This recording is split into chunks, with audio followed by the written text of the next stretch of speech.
ងទៀតពិតមែនតែខ្លួនខ្ញុំឃ្លាត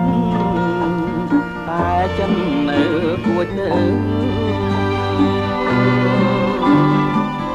ធម្មជាតិយោញឹមដែលធ្លាប់មករាំងទាំងឥឡូវប្រែប្រាំងទៅជាសត្រូវអនុស្សាវរីយ៍ជាប់នៅដោយ